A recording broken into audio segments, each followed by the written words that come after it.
Tehran خوفناک حملوں کی زد میں، امریکی سینٹ کام کا ایران کے 17 بحری جہاز اور ایک آبدوز تباہ کرنے کا دعویٰ، واضح کیا کہ ایرانی بحریہ کی موجودگی مکمل طور پر ختم کر دی۔ بحیرہ عرب، خلیج عمان اور آبنائے ہرمز میں اب کوئی ایرانی جہاز نہیں۔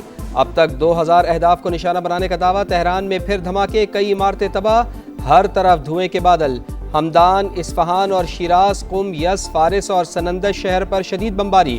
شہادتوں کی تعداد 787 ہو چلی، پاسداران انقلاب کے 18 اہلکار بھی شامل۔ ایران کے اسرائیل پر حملوں کی 16ویں لہر، پاسداران انقلاب نے صہیونی ریاست پر مزید میزائل اور ڈرون داغ دیے۔ تل ابیب، یروشلم، رملہ اور حیفا میں سائرن بج اٹھے۔ اسرائیلی حکام کے مطابق زیادہ تر میزائل فضا میں تباہ کر دیے۔ مشرق وسطی بھی شوروں کی لپیٹ میں، سعودی عرب میں امریکی CIA کے مرکز پر ڈرون حملہ۔ روسی میڈیا کے مطابق CIA مرکز میں آگ بھڑک اٹھی۔ دبئی میں بھی ایرانی ڈرون نے امریکی قونصل خانے کو نشانہ بنایا۔ دبئی میڈیا آفس کے مطابق حملے میں کوئی جانی نقصان نہیں ہوا۔ بحرین اور قطر میں بھی امریکی تنصیبات پاسداران انقلاب کا ہدف۔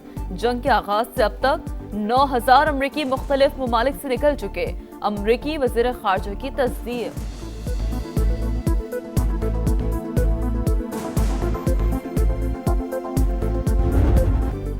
ایران کو نیا سپریم لیڈر مل گیا، مجتبیٰ خامنائی نئے سپریم لیڈر منتخب۔ عرب میڈیا کے مطابق آیت اللہ خامنائی کے بیٹے مجتبیٰ خامنائی کو سپریم لیڈر منتخب کر لیا گیا۔ 88 رکنی مجلس خبرگان سپریم لیڈر کا انتخاب کرتی ہے۔ ہم طویل جنگ کے لیے تیار ہیں، وزیر دفاع کا اعلان۔ ایرانی میڈیا کے مطابق آیت اللہ خامنائی کو مشہد میں سپرد خاک کیا جائے گا۔ سپریم لیڈر کی تدفین سے قبل یادگاری تقریب منعقد کی جائے گی۔ امریکی صدر ڈونلڈ ٹرمپ کا ابنۂ ہرمز کھلوانے سے متعلق بڑا اعلان، کہا ضرورت پڑنے پر ابنۂ ہرمز میں کمرشل جہازوں کے ساتھ امریکی نیوی جائے گی۔ آئل ٹینکر سمیت تمام بحری جہازوں کو ضمانت اور انشورنس دیں گے۔ ایران بات چیت کرنا چاہتا ہے لیکن بہت دیر ہو چکی۔ امریکی صدر ڈونلڈ ٹرمپ کا مذاکرات سے صاف انکار۔ ایران کی ایئر فورس، نیوی اور قیادت ختم کرنے کا دعویٰ۔ Third wave coming in. Pretty soon we're not going to know anybody. They have no Navy, it's been knocked out. They have no Air Force, it's been knocked out. They have no air detection, that's been knocked out. Their radar has been knocked out. امریکی senators اور ارکان کانگریس نے امریکی حملے پر سوالات اٹھا دیے۔ Saint میں بریفنگ کے بعد ڈیموکریٹ سینیٹرز کا فوجی کارروائی میں شفافیت نہ ہونے پر شدید تشویش کا اظہار۔ سینیٹر شومر نے کہا، ٹرمپ انتظامیہ کے جوابات انتہائی غیر مطمئن ہیں۔ جنگ کے مقاصد ہر روز بدلتے رہتے ہیں، کوئی واضح منصوبہ نہیں۔ سعودی ولی عہد محمد بن سلمان کی زیر صدارت سعودی کابینہ کا اہم اجلاس، ملکی سلامتی کے تحفظ کے لیے تمام ضروری اقدامات اٹھانے کا فیصلہ۔ واضح کیا کہ اپنی سلامتی، سرزمین اور شہریوں کا ہر صورت تحفظ کیا جائے گا۔ دوست ممالک کی یکجہتی کو سراہتے ہیں۔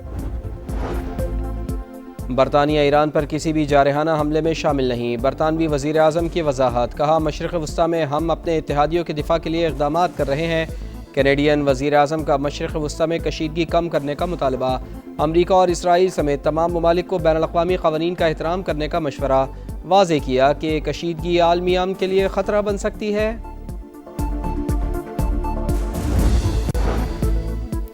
مشرق وسطی کی تپتی ریت سے اٹھنے والی کشیدگی کی لہر واشنگٹن پہنچی تو ایوانوں میں خاموشی اتر آئی۔ کل تک سٹیج پر شوخی سے قہقہے بکھیرنے والے اب کیمرے کے سامنے کچھ بدلے نظر آتے ہیں۔ الفاظ میں احتیاط ہے، لہجے میں سنجیدگی ہے، چہرے پر تھکن کے آثار ہیں، کان کے پیچھے عجیب نشانات۔ باڈی لینگویج بتا رہی ہے کہ تقریروں کا لہجہ کیوں بدلا۔ وقت گواہ ہے، جنگیں ہمیشہ نہیں رہتی، مگر ان کے سائے دیر تک ساتھ چلتے ہیں۔ وزیر اعظم اور ترکی کے صدر کا ٹیلی فونک رابطہ۔ شہباز شریف کا مشرق وسطی میں بڑھتے ہوئے بحران پر گہری تشویش کا اظہار۔ ایران پر اسرائیلی حملوں کی مذمت۔ دونوں رہنماؤں کا خطے میں امن و استحکام کے لیے قریبی رابطے جاری رکھنے پر اتفاق۔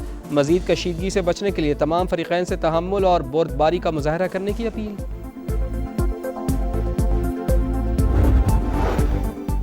خطے کی بگڑتی صورتحال، وزیر اعظم کا تمام پارلیمانی جماعتوں کو اعتماد میں لینے کا فیصلہ۔ آج ان کیمرہ بریفنگ دی جائے گی۔ رانا ثناء اللہ طارق فضل چودھری پر مشتمل حکومتی وفد کی محمود اچکزئی سے ملاقات، شرکت کی دعوت۔ PTI کا ان کیمرہ بریفنگ میں شرکت نہ کرنے کا اعلان۔ سیاسی کمیٹی کے اجلاس کا اعلامیہ جاری۔ سعودی عربیہ کے ساتھ ایک اسٹریٹجک میوچل ڈیفنس ایگریمنٹ کر چکے ہیں. میں نے اس کو مد نظر رکھتے ہوئے سعودی عربیہ سے فوری سینسٹائز کیا اپنے بھائیوں کو جو لیڈرشپ میں ہے ایران میں کہ please keep that in mind. انہوں نے کچھ اشورنسز مانگی, مجھے کہا کہ ان کو کہ ان کا سوائل پہ یوز نہیں ہونا چاہیے. میں نے وہ اشورنسز لے کے دی. ایران کو سعودی سرزمین استعمال نہ ہونے کی یقین دہانی لے کر دی. پاکستان سعودی عرب کے ساتھ دفاعی معاہدہ کر چکا. ایران سے کہا اسے مد نظر رکھا جائے. سب نے دیکھا سب سے کم ری ایکشن سعودی عرب اور عمان کے خلاف ہوا. پاکستان کی پرخلوص کوششوں کو ملک میں غلط رنگ دینا ٹھیک نہیں. اسحاق ڈار کی سفارتی کوششوں پر سینٹ میں بریفنگ. کہا پاکستان دل و جان سے ایران کے ساتھ ہے, ہم کسی تصادم کے حق میں نہیں.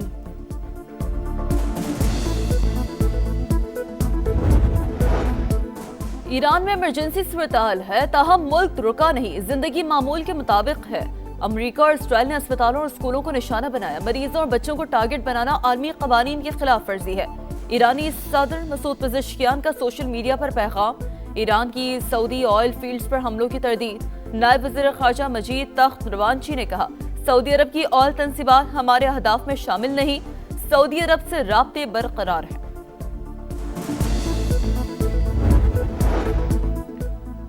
آیت اللہ خامنائی کو نشانہ بنانے کے لیے ٹریفک کیمرے ہیک کرنے کا انکشاف. برطانوی اخبار فائنینشل ٹائمز کے مطابق اسرائیلی انٹیلیجنس نے برسوں تک ان کیمروں کے ذریعے ایرانی سپریم لیڈر اور ان کے محافظوں کی نقل و حرکت پر نظر رکھی.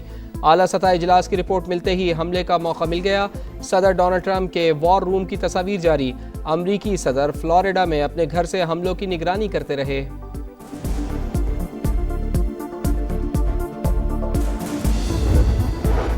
آبنائے ہرموز بدستور بند. سینکڑوں آئل ٹینکرز بحری جہاز محصور. عالمی مارکیٹ میں خام تیل کی قیمتیں 10% تک بڑھ گئیں. امریکی خام تیل $72, برطانوی خام تیل $79 فی بیرل پر فروخت. آبنائے ہرمز کی بندش سے بھارت کو شدید معاشی دھچکا. انرجی کمپنیوں نے انڈسٹری کو LNG کی سپلائی محدود کر دی. کشیدہ صورتحال. فضائی آپریشن بدستور معطل. ہزاروں مسافر مشرق وسطی میں محصور. 12,500 سے زائد پروازیں منسوخ. Dubai, Doha, Sharjah, Abu Dhabi, Bahrain, Kuwait اور المکتوم کے ہوائی اڈے شامل. پاکستان سے بھی مشرق وسطی کی مزید 155 پروازیں منسوخ. مزید 350 سے زائد پاکستانی تافتان کے راستے بحفاظت کوئٹہ پہنچ گئے. امریکی قونصل خانے کے باہر رونما ہونے والا واقعہ افسوسناک. تحقیقات کے بعد ذمہ داران کے خلاف کارروائی کریں گے. وزیر اعلیٰ سندھ مراد علی شاہ کی جعفری الائنس کے رہنماؤں سے گفتگو. امریکی قونصل خانے کے باہر احتجاج اور ہنگامہ آرائی. سرکار کی مدیت میں 3 مقدمات درج. قتل، اقدام قتل، دہشت گردی اور ہنگامہ آرائی کی دفعات شامل. بانی پی ٹی آئی کی آنکھ کے علاج سے بینائی میں واضح بہتری. پیمز کے میڈیکل بورڈ نے بانی کی آنکھ کے معائنے کی رپورٹ جاری کر دی. اڈیالہ جیل میں بانی کی آنکھ کا فالو اپ معائنہ. دوسرے انجیکشن کے بعد کی صورتحال کا جائزہ. تحریک انصاف نے بانی کی آنکھ سے متعلق پیمز کی میڈیکل رپورٹ مسترد کر دی.